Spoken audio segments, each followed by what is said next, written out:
মধ্যরাতে সচিবালয়ে ভয়াবহ আগুন, পুড়ে গেছে নথিপত্র, অবকাঠামোর ব্যাপক ক্ষতি। ট্রাক চাপায় ফায়ার সার্ভিস কর্মী নয়নের মৃত্যুতে পরিবারের শোকের মাতম, দোষীদের শাস্তির দাবি। লামায় বসতঘর পোড়ানো মামলায় গ্রেফতার 4 নিঃস্ব 17 পাহাড়ি পরিবার।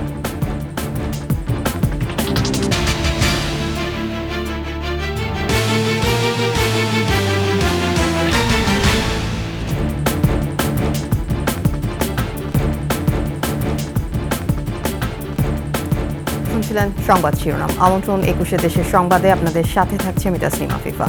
দর্শক, 21 টেলিভিশনের সংবাদ একই সাথে সরাসরি দেখতে পাবেন আমাদের ফেসবুক পেজ www.facebook.com/2124 অনলাইনে। এছাড়া সাবস্ক্রাইব করতে পারেন www.youtube.com/21TV এই চ্যানেলে। সচিবালয়ের 7 নম্বর ভবনে লাগা ভয়াবহ অগ্নিকাণ্ডের ঘটনা নাশকতা নাকি শর্ট সার্কিট থেকে তা এখনই বলা যাচ্ছে না বলে মন্তব্য করেছেন স্বরাষ্ট্র উপদেষ্টা। ফায়ার সার্ভিসের মহাপরিচালকও এ নিয়ে স্পষ্ট করে কিছু বলতে পারেনি। তবে স্থানীয় সরকার উপদেষ্টা আসিফ মাহমুদ সহ সমন্বয়কদের দাবি আগুন দেওয়া হয়েছে পরিকল্পিতভাবেই। রিপোর্ট মফিউর রহমানের। রাত 1:50 দাউ দাউ করে জ্বলতে থাকে দেশের অন্যতম কেপিআই বা অতি স্পর্শকাতর গুরুত্বপূর্ণ এলাকা সচিবালয়ের 7 নম্বর ভবন। ফায়ার সার্ভিসের 19টি ইউনিটের প্রায় 7 ঘন্টা চেষ্টায় আগুন নিয়ন্ত্রণে আসে সকাল 8:05। ক্ষতিগ্রস্ত ভবনটিতে রয়েছে স্থানীয় সরকার মন্ত্রণালয়ের অর্থ মন্ত্রণালয়, সড়ক পরিবহন ও সেতু মন্ত্রণালয়, শ্রম মন্ত্রণালয়, যুব ও ক্রীড়া মন্ত্রণালয়, ডাক ও টেলিযোগাযোগ মন্ত্রণালয়। গুরুত্বপূর্ণ অনেক নথি পুড়ে গেছে বলে ধারণা করছেন সংশ্লিষ্টরা। প্রাথমিকভাবে অগ্নিকাণ্ডের কারণ সম্পর্কে কিছু জানাতে পারেনি ফায়ার সার্ভিস। পরে একে একে সচিবালয়ে প্রবেশ করেন উপদেষ্টারা। দুপুর 12টার পর ঘটনাস্থলে ঢোকে সিআইডির ক্রাইম সিন ইউনিট। ঘটনার কারণ অনুসন্ধানে গঠন করা হয়েছে 7 সদস্যের তদন্ত কমিটি। রিপোর্ট দিতে বলা হয়েছে 7 কার্যদিবসের মধ্যে। অন্তর্বর্তীকালীন সরকারকে ব্যর্থ এবং সচিবালয়ের দুর্নীতি তথ্য নিশ্চিহ্ন করতে আগুন দেওয়া হয়েছে বলে ফেসবুক স্ট্যাটাসে দাবি করেছেন স্থানীয় সরকার উপদেষ্টা আসিফ মাহমুদ। অগ্নিকাণ্ডের ঘটনাকে পরিকল্পিত বলেই মনে করছেন রাজনীতিবিদদের কেউ কেউ। ঘটনার পর থেকে সচিবালয়ের চারপাশ নিরাপত্তার চাদরে ঢেকে রাখা হয়েছে। মফিউর রহমান, 21 টেলিভিশন, ঢাকা। ভয়াবহ অগ্নিকাণ্ডে সচিবালয়ের 7 মন্ত্রণালয় ও সংশ্লিষ্ট মন্ত্রণালয়ের 7 বিভাগ ক্ষতিগ্রস্ত হয়েছে। অবকাঠামোর পাশাপাশি পুড়েছে গুরুত্বপূর্ণ সব নথিও। 9 তলা ভবনের সবচেয়ে বেশি ক্ষতিগ্রস্ত হয়েছে 6 থেকে 9 তলা। তবে ক্ষয়ক্ষতির পরিমাণ এখনো জানা যায়নি। রিপোর্ট দীপু শিকদারের। সচিবালয়ের 7 নম্বর ভবন। এই ভবনে গুরুত্বপূর্ণ 7 মন্ত্রণালয় ও বিভিন্ন বিভাগের অফিস। মন্ত্রিপরিষদ বিভাগের ওয়েবসাইটে তথ্য অনুযায়ী সচিবালয়ের 7 নম্বর ভবনে পানি সম্পদ মন্ত্রণালয়, যুব ও ক্রীড়া মন্ত্রণালয়, ডাক, টেলিযোগাযোগ ও তথ্য প্রযুক্তি মন্ত্রণালয়, ডাক ও টেলিযোগাযোগ বিভাগ, স্থানীয় সরকার, পল্লী উন্নয়ন ও সমবায় মন্ত্রণালয়, স্থানীয় সরকার বিভাগ, পল্লী উন্নয়ন ও সমবায় বিভাগ, শ্রম ও কর্মসংস্থান মন্ত্রণালয়, অর্থ মন্ত্রণালয়, অর্থ বিভাগ, আর্থিক প্রতিষ্ঠান বিভাগ, অভ্যন্তরীণ সম্পদ বিভাগ, সড়ক পরিবহন ও সেতু মন্ত্রণালয়, সড়ক পরিবহন ও মহাসড়ক বিভাগের অফিস। দেশকে নিয়ে যে একটা চক্রান্ত চলতেছে, এখন যে ফ্যাসিস্টের যে চক্রান্ত চলতেছে, আমরা সেই চক্রান্তর এটাকে সেই চক্রান্ত অন্তর্ভুক্ত মনে করতেছি। ফায়ার সার্ভিসের তথ্য অনুযায়ী বুধবার দিবাগত রাত 1:52 আগুন লাগার খবর পাওয়ার পর ঘটনাস্থলে পৌঁছান ফায়ার সার্ভিসের কর্মীরা। শুরু থেকেই আগুন নিয়ন্ত্রণে আনতে ব্যর্থ হয় বলে দাবি প্রত্যক্ষদর্শীদের। মানে সমস্ত ইউনিটগুলো যদি কাজে লাগানো হয়তো ওই তখনই মনে করেন যে আগুনগুলো নেভানো সম্ভব ছিল। প্রথম যে সকল থেকে আগুন লেগেছে, চাইলেই যারা আজকে ডিউটিরত ছিল এর আগুন নিভাতে পারতো। এবং ওর ভিতরে আমি সচিবালয়ে ঢুকছি 3-4 বারের মতো বিভিন্ন কাজে আমি দেখেছি ওখানে ফায়ার সার্ভিসের আগুন নিভানোর বিভিন্ন কার্যক্রম রয়েছে। তাহলে যারা দায়িত্ব ছিল তারা নিভাতে পারতো না? অবশ্যই পারতো। প্রথমে আগুন নিয়ন্ত্রণের জন্য 8টি ইউনিট কাজ করলেও পরে বাড়িয়ে 19টি করা হয়। কনফাইন্ড এরিয়া, রেস্ট্রিক্টেড এরিয়া, প্রত্যেকটা রুমই তো বদ্ধ অবস্থায় আছে, বন্ধ ছিল। প্লাস গ্লাসগুলি লাগানো, ফলে বাইরে থেকে যেন আমরা টিটিএল লাগিয়েছি, বাইরে থেকে তো আমরা পানি দিতে পারি নাই। অনেক ক্ষেত্রে আমরা গ্লাস ভেঙে ভেঙে ভিতরে পানি দিয়েছি এবং যেহেতু ইন্টেরিয়র ডেকোরেশনও ছিল এবং বিদ্যুৎ লাইনে যদি কোনো কারণে আগুন দেয়, যেহেতু বিদ্যুৎ লাইন তো এক জায়গা থেকে আরেক জায়গায় ছড়ানো, ফলে স্পার্কিং করে আগুনগুলি ছড়িয়েছে। মধ্যরাতের আগুন বৃহস্পতিবার সকাল নাগাদ নিয়ন্ত্রণে আসে, তবে আগুনের ধোঁয়ায় ঢেকে গেছে সচিবালয় ও সংলগ্ন এলাকা। ঘটনাস্থলে ফায়ার সার্ভিসের পাশাপাশি সেনাবাহিনী, পুলিশ, 2 প্লাটুন বিজিবি ও আর্ম পুলিশ ব্যাটালিয়নের সদস্যরা নিরাপত্তার দায়িত্ব পালন করছেন। দীপু শিকদার, 21 টেলিভিশন, ঢাকা। স্থানীয় সরকার, পল্লী উন্নয়ন ও সমবায় মন্ত্রণালয়ের উপদেষ্টা আসিফ মাহমুদ বলেছেন, সরকারকে ব্যর্থ করার ষড়যন্ত্রে যারাই জড়িত থাকবে তাদের বিন্দু পরিমাণ ছাড় দেওয়া হবে না। সকালে নীলফামারী অবস্থানকালে নিজের ফেসবুক পোস্টে এই হুঁশিয়ারি দেন তিনি। পোস্টে আসিফ মাহমুদ জানান, স্থানীয় সরকার, পল্লী উন্নয়ন ও সমবায় মন্ত্রণালয় বিগত সময়ে হওয়া অর্থ লোপাট ও দুর্নীতি নিয়ে অনুসন্ধান করা হচ্ছিল। কয়েক হাজার কোটি টাকা লোপাটের প্রমাণও মিলেছিল। আগুনে কি পরিমাণ ক্ষয়ক্ষতি হয়েছে তা এখনো জানা যায়নি। তবে সরকারকে ব্যর্থ করার এই ষড়যন্ত্রে যে বা যারাই জড়িত থাকবে তাদের বিন্দু মাত্র ছাড় দেওয়া হবে না।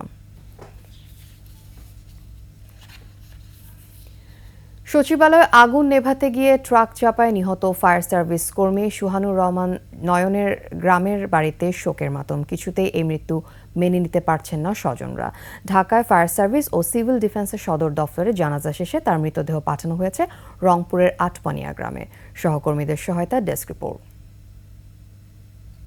21 বছরের তরুণ সুহানুর জামান নয়ন, চাকরির বয়স মাত্র 2 বছর। মূল কর্মস্থল সিলেটের বিশ্বনাথ। ঢাকায় 21 দিনের প্রশিক্ষণ শেষে ফায়ার সার্ভিসের বিশেষ টিমের সাথে কর্মরত ছিলেন। বুধবার গভীর রাতে সহকর্মীদের সাথে সচিবালয়ে ছুটে যান আগুন নিভাতে। সে সময় বেপরোয়া একটি ট্রাক তাকে চাপা দেয়। গুরুতর অবস্থায় হাসপাতালে নেওয়া হলে চিকিৎসক মৃত ঘোষণা করেন। দুপুরে জানাজা হয় প্রিয় কর্মস্থল ফায়ার সার্ভিস ও সিভিল ডিফেন্সের সদর দপ্তরে। 2 ভাই বোনের মধ্যে নয়ন ছিলেন ছোট। তার মৃত্যুর খবরে স্বজনদের কান্নায় ভারী আটপনিয়া গ্রাম।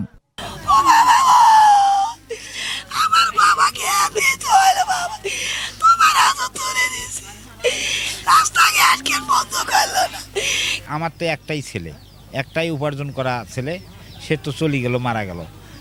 এই বিষয়টা আমার যেন সরকার আমার দিকটা দেখে।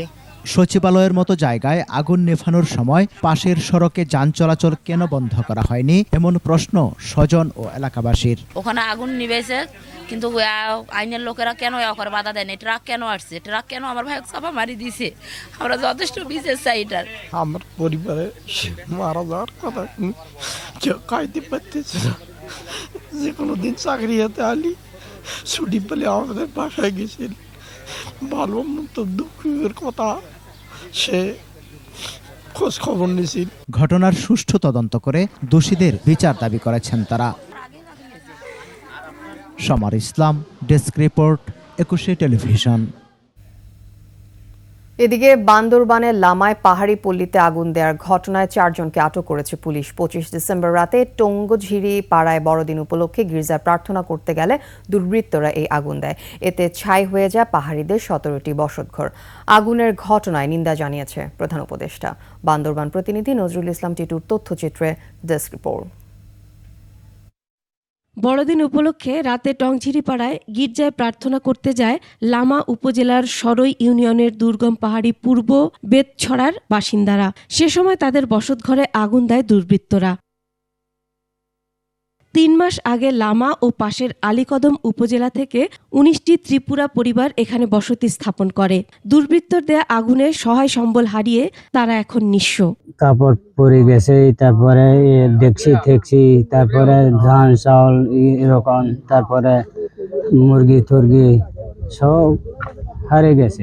রাতে হঠাৎ করে মানে অবস্থা হয়ে গেল আর কি, দুর্ঘটনা ঘটে গেল। আমরা কিরকম থাকবো, কিরকম খাবো, এখন নিজে আমি বুঝতে পারলাম না। ধান চাল মুরগি 10টা চুরি হয়ে গেছে। আমাদের জিনিসপত্র মানে ঘর পুরাতে পারে নাই, কিন্তু জিনিসপত্র আমরা হারাই গেছি। আগুনের ঘটনার পর বুধবার থানায় 7 জনের নাম উল্লেখ করে মামলা করা হয়। পুলিশ অভিযান চালিয়ে 4 জনকে আটক করেছে। তারা হলেন স্টিফেন ত্রিপুরা, মৈশই মেও ত্রিপুরা, জোয়াতিং ত্রিপুরা ও ইব্রাহিম। ঘটনাস্থল পরিদর্শন করেছেন জেলা প্রশাসক ও পুলিশ সুপার। তারা বলছেন জড়িত কাউকে ছাড় দেওয়া হবে না। এই ঘটনা যেটা ঘটেছে এটা আমরা সর্বোচ্চ ভাবে এটা আমরা পুলিশ প্রশাসন এবং জেলা প্রশাসন উভয়ই আমরা এটা শক্তভাবে এটা দেখবো আর কি। আমরা চাচ্ছি যে অন্য কোনো ভাবে কিভাবে তাদের রিহেবিলিট করা যায়, কিংবা তাদের যদি বাড়িঘর থেকে থাকে সেগুলোকে কিভাবে একটু উন্নততর করা যায় সেই বিষয়ে আমরা আসলে কাজ করছি। এদিকে বুধবার ক্ষতিগ্রস্ত এলাকা দেখতে লামায় যাবেন পার্বত্য চট্টগ্রাম বিষয়ক উপদেষ্টা Supradip Chakma. Masuma Lisa, desk report, 21 television. ময়মনসিংহে ট্রাক ও অটোরিকশার সংঘর্ষে দম্পতি সহ একই পরিবারের 4 জন নিহত হয়েছে। পুলিশ জানায় ময়মনসিংহ থেকে একটি অটোরিকশায় নেত্রকোনা যাওয়ার সময় বিপরীত দিক থেকে আসা একটি ট্রাক অটোরিকশাটিকে চাপা দিলে ঘটনাস্থলে 2 জনের মৃত্যু হয়। পরে আহত অবস্থায় আরও 4 জনকে হাসপাতালে নেওয়া হলে 2 জনের মৃত্যু হয়। নিহতরা হলেন নেত্রকোনার 7 বেরিকান্দার আব্দুর রশিদ, তার স্ত্রী বকুলা আক্তার, বকুলার ভাই বিদ্যা মিয়া ও বিদ্যার পুত্রবধূ লাবণী আক্তার। নিহত বিদ্যা মিয়ার স্ত্রী লাভলি বেগম ও অটোরিকশা চালক হাসপাতালে চিকিৎসাধীন রয়েছেন। নিহত আব্দুর রশিদ পোশাক কারখানায় কাজ করতেন।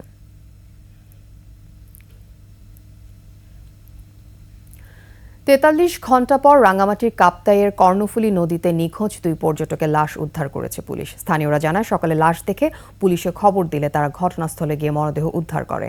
এর আগে গত মঙ্গলবার গোসল করতে নেমে নদীতে ডুবে নিখোঁজ হয় তারা। নিহতদের বাড়ি চট্টগ্রাম মহানগর এলাকার সদরঘাটে। নিহত শাওন দত্ত রেলওয়ে পাবলিক স্কুলের 9ম শ্রেণীর ছাত্র প্রিয়ন্ত দাস শাওনের খালাতো ভাই। লাশ ময়না তদন্তের জন্য নেওয়া হয়েছে বলে জানায় পুলিশ। দেশের কয়েকটি স্থানে উপসচিব পদে কোটার অবসানের দাবিতে মানববন্ধন করেছে আন্তঃক্যাডার বৈষম্য নিরসন পরিষদ। সকালে রাজশাহীতে প্রশাসন ক্যাডার ছাড়া অন্যান্য 25টি দফতরের বিভিন্ন ব্যাচের কর্মকর্তারা মানববন্ধনে অংশ নেন। মুন্সিগঞ্জে আন্তঃক্যাডার বৈষম্য নিরসন পরিষদের ব্যানারে মানববন্ধন করা হয়। একই দাবিতে নওগাঁয় মানববন্ধন করেন 25টি ক্যাডার নিয়ন্ত্রিত বিভিন্ন দফতরের কর্মকর্তারা। মৌলভীবাজারে ঘণ্টাব্যাপী মানববন্ধন করেন হাসপাতালের বিসিএস হেলথ ক্যাডার অ্যাসোসিয়েশন। চুয়াডাঙ্গায় 25টি ক্যাডারের সরকারি কর্মকর্তা অংশগ্রহণ করেন। এছাড়াও কুড়িগ্রাম সরকারি কলেজ চত্বরে মানববন্ধনে বক্তারা উপসচিব পদে সকল ধরনের কোটা বাতিলের দাবি জানান।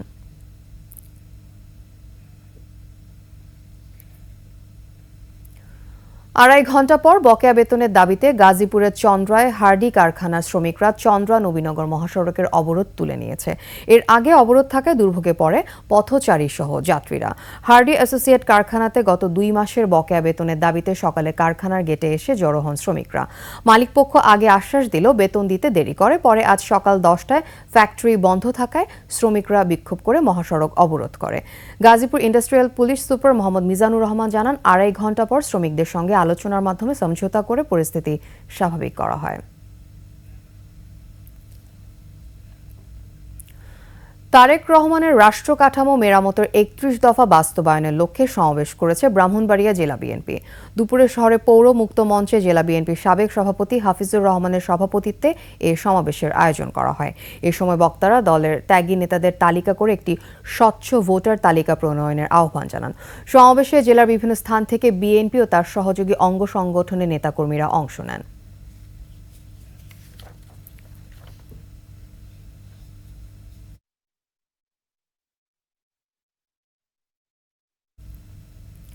চট্টগ্রামে বিমান বাংলাদেশ এয়ারলাইন্সের 20টি স্বর্ণের বার উদ্ধার করেছে শুল্ক গোয়েন্দা কর্মকর্তারা, যার বাজার মূল্য প্রায় 2,07,00,000 টাকা। বিমানবন্দর কর্তৃপক্ষ জানান, গোপন তথ্যের ভিত্তিতে এনএসআই চট্টগ্রাম বিমানবন্দর টিম, বিমানবন্দর নিরাপত্তা শাখা এবং শুল্ক গোয়েন্দা যৌথভাবে এই অভিযান চালায়।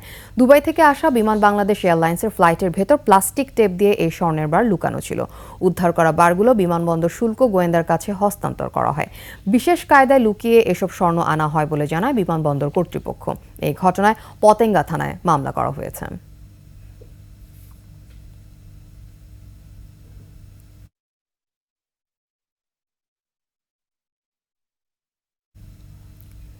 হিলি স্থলবন্দরে স্বাভাবিক হতে শুরু করেছে দেশীয় পেঁয়াজের দাম। হিলি স্থলবন্দরে ব্যবসায়ীরা বলছেন, ভারতের মোকামে নতুন পেঁয়াজের সরবরাহ বেড়ে যাওয়ায় পেঁয়াজের দাম অনেকটা কমে এসেছে। ফলে দেশের বাজারেও ভারতীয় পেঁয়াজ কম দামে বিক্রি হচ্ছে। এছাড়াও খোলা বাজারে দেশীয় পেঁয়াজের সরবরাহ বেড়েছে। এ কারণে 2 সপ্তাহের ব্যবধানে পেঁয়াজের দাম অর্ধেকে নেমে এসেছে। 80 থেকে 90 টাকা কেজি দরের ভারতীয় পেঁয়াজ এখন বিক্রি হচ্ছে 32 থেকে 38 টাকায়। আগামী 2-1 সপ্তাহের মধ্যে ভারতীয় পেঁয়াজের দাম আরও কমে আসতে পারে বলে জানায় তারা।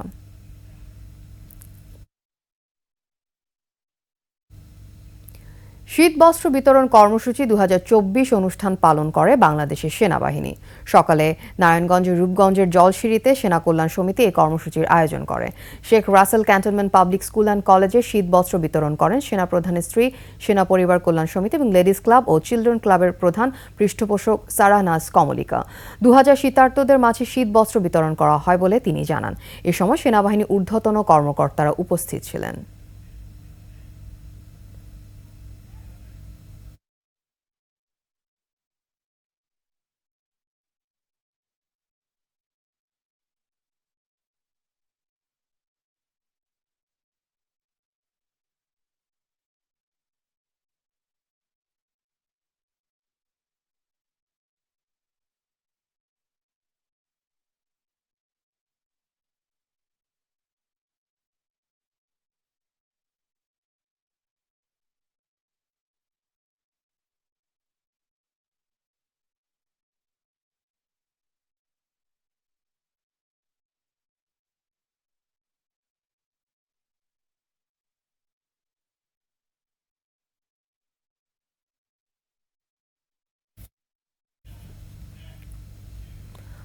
ভয়ঙ্কর অপরাধপ্রবণ এলাকায় পরিণত হয়েছে ঢাকা মাওয়া এক্সপ্রেসওয়ে। শুধু ছিনতাই বা ডাকাতিই নয়, হত্যার মতো ঘটনা ঘটছে প্রায়। এতে আতঙ্কিত এক্সপ্রেসওয়ের লোকজনেরা অপরাধ বন্ধে সমন্বিত উদ্যোগ নেওয়ার কথা বলছে হাইওয়ে পুলিশ।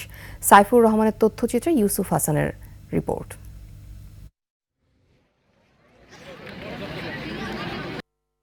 23 জেলার মানুষের প্রবেশপথ ঢাকা মাওয়া এক্সপ্রেসওয়ে এখন অপরাধের স্বর্গরাজ্য যেন। কেবল চলতি বছরেই ছিনতাই, খুন, ডাকাতি সহ অর্ধশতাধিক ঘটনা ঘটেছে এই সড়কে। সবশেষ 30 নভেম্বর এক তরুণীকে গুলি করে হত্যার ঘটনায় জনমনে সৃষ্টি হয়েছে আতঙ্ক। ছিনতাইটা বেশিরভাগই হয় বিলতারা রাস্তার, তারপরে হইলো আপনার হাসারা, তারপরে হইলো চাইলতাপাড়া, নিমতলা আন্ডারপাস। এখান থেকে গাড়ি মাইরা ধরে গাড়ি নিয়ে যায়, অনেক যাত্রী অপহরণ করা হয়। রাতের বেলাতে যারা চলাচল করে এখানে অপরাধটা বেশি সংঘটিত হয়। এখানে অটো ছিনতাই করে অটো চালকদেরকে হত্যা করা হয়েছে। বিভিন্ন জায়গায় চুরি ডাকাতি ছিনতাই হচ্ছে, কিন্তু প্রশাসন এই ব্যাপারে আসলে তেমন কোনো জোরালো ভূমিকা রাখতে পারতেছে না। অহরহ অটো ছিনতাইয়ের ঘটনা ঘটতেছে। কয়েকদিন আগে আপনার নিমতলাতে এক অটো চালককে হত্যা করে। মহাসড়কের মুন্সিগঞ্জ এলাকার দোগাছি, সমসপুর, নিমতলা ও শ্রীনগর বাজার সহ অন্তত 5টি পয়েন্টে অচল সড়কবাতি, বিকল সিসিটিভি ক্যামেরাও। আইন শৃঙ্খলা বাহিনীর নজরদারির অভাবে সন্ধ্যা নামলেই শুরু হয় ছিনতাই ডাকাতি। অভিযোগ স্থানীয়দের। সংশ্লিষ্ট 4টি থানার সমন্বয়ের অভাবে অপরাধের মাত্রা বাড়ছে বলে মনে করছে হাইওয়ে পুলিশ। লোকাল যে 4টা থানা আছে, শ্রীনগর, উত্তর থানা, মুন্সিগঞ্জ, কেরানীগঞ্জ থানা, সিরাজদি থানা, তাদের সঙ্গে আমি সমন্বয় করে আমরা টহলটাকে আরও জোরদার করার জন্য একটা উদ্যোগ গ্রহণ করেছি। অনেকের মতে এ ধরনের অপরাধ প্রবণতার জন্য নিজেও দায় এড়াতে পারে না সড়ক ও জনপথ কর্তৃপক্ষ। ঢাকা মাওয়া ভাঙ্গা এক্সপ্রেসওয়ের বিভিন্ন বাজার এলাকা এবং গুরুত্বপূর্ণ পয়েন্টে যে সড়ক বাতিগুলো রয়েছে, সেগুলোর মধ্যে কোনো বাতি যদি অকেজ বা নষ্ট হয়ে যায়, সেগুলো আমরা পর্যায়ক্রমে সবগুলো মেরামত করার ব্যবস্থা নিচ্ছি। Yusuf Hasan Naim, desk report, 21 television. আবহাওয়া অনুকূলে থাকা এবার দিনাজপুর ও সুনামগঞ্জে আমনের ফলন ভালো হয়েছে। ধান কাটা, মাড়াই ও শুকানোর কাজে ব্যস্ত সময় পার করছেন কৃষাণীরা। ন্যায্য মূল্য পেলে ধান বিক্রি করে উৎপাদন খরচ মিটিয়ে লাভবান হতে পারবেন, এমনটাই প্রত্যাশা কৃষকদের। দিনাজপুর ও সুনামগঞ্জ প্রতিনিধির তথ্যচিত্রে ডেস্ক রিপোর্ট। সোনালী ধানে ভরে আছে দিনাজপুরের মাঠগুলো। কৃষকরা কেউ ধান কাটছে, কোথাও চলছে মাড়াই, কেউ আবার ধান বিক্রিতে সময় পার করছেন। চলতি মৌসুমে দিনাজপুর জেলায় 2,60,856 হেক্টর জমিতে আমন চাষ হয়েছে। এর মধ্যে 90,000 হেক্টর জমিতে সুগন্ধি জাতের ব্রি ধান 34 চাষ হয়েছে। অবশিষ্ট 1,70,856 হেক্টর জমিতে মোটা জাতের ধান চাষ হয়েছে। রোগবালাই না থাকার কারণে ধানের ফলনও হয়েছে ভালো। এবার জেলা থেকে প্রায় 9 লাখ টন চাল পাওয়ার আশা করছে কৃষি বিভাগ। বাজারে প্রতিমন কাটারি ধান বিক্রি হচ্ছে 2,500 টাকায় এবং অন্যান্য জাতের চিকন ধান বিক্রি হচ্ছে 2,000 টাকায়। মোটা ধান বিক্রি হচ্ছে 1300 থেকে 1400 টাকায়। তবে ফলন ভালো হলেও মূল্য নিয়ে সন্তুষ্ট নন কৃষক। 1 বিঘা মাটি খরচা 18 থেকে 20,000 22,000ও যায় কতগুলা, আবার ধান কাটারও দাম বেশি এবার। উৎপাদন খরচ বেশি, সারের দাম বেশি, বিষের দাম বেশি। মাইকিং করতেছে 2640 টাকা বস্তা নিবে আর কি। সেই হিসাবে যদি নেয় সরকার তো কিছুটা লাভ হবে না, বরঞ্চ ক্ষতি হবে আর কি। কৃষি বিভাগ বলছে ভালো ফলন হওয়ায় স্থানীয় চাহিদা মিটিয়ে অন্যান্য জেলায়ও পাঠানো যাবে। এবছর আমরা আশা করছি প্রায় 9 লক্ষ মেট্রিক টন চাল দিনাজপুর জেলায় উৎপাদন হবে, যেটা স্থানীয় চাহিদা মিটিয়ে দেশের অন্যান্য অংশে সরবরাহ করা সম্ভব হবে। সুনামগঞ্জে 83,495 হেক্টরে আমন আবাদ হয়েছে, ফলনও ভালো। গত বছর এবারে বাম্পার ফসল হয়েছে। দাম যদি আরো বাড়ে তো কৃষকদের ভালো একটা উপকার হইব, তারা ক্ষেত্রের মাঝে খুব আগ্রহ হইব। ন্যায্য মূল্য পেলে উৎপাদন খরচ মিটিয়ে লাভবান হওয়ার আশা কৃষকদের।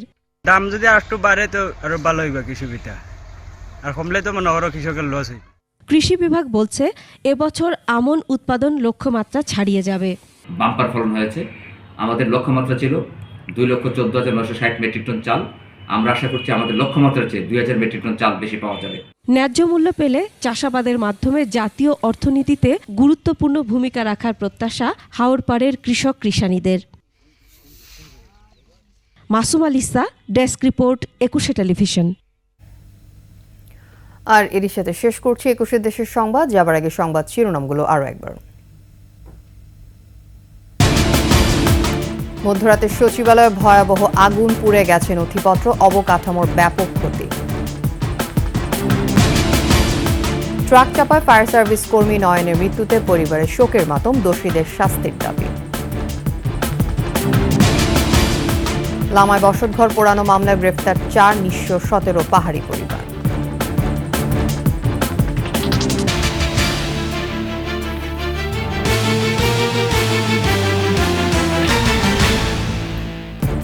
সর্বশেষ খবর জানতে ডায়াল করুন 2021 নম্বরে, আর ভিজিট করুন 21-tv.com এই ওয়েবসাইটে। এছাড়া ফেসবুকে লগ ইন করতে পারেন www.facebook.com/2124 অনলাইনে। এছাড়া সাবস্ক্রাইব করতে পারেন www.youtube.com/21tv এই চ্যানেলে। এতক্ষণ সাথে থাকার জন্য ধন্যবাদ। আমাদের পরবর্তী সংবাদ সন্ধ্যা 7টায় দেখার আমন্ত্রণ রইল। 21-এর সাথে।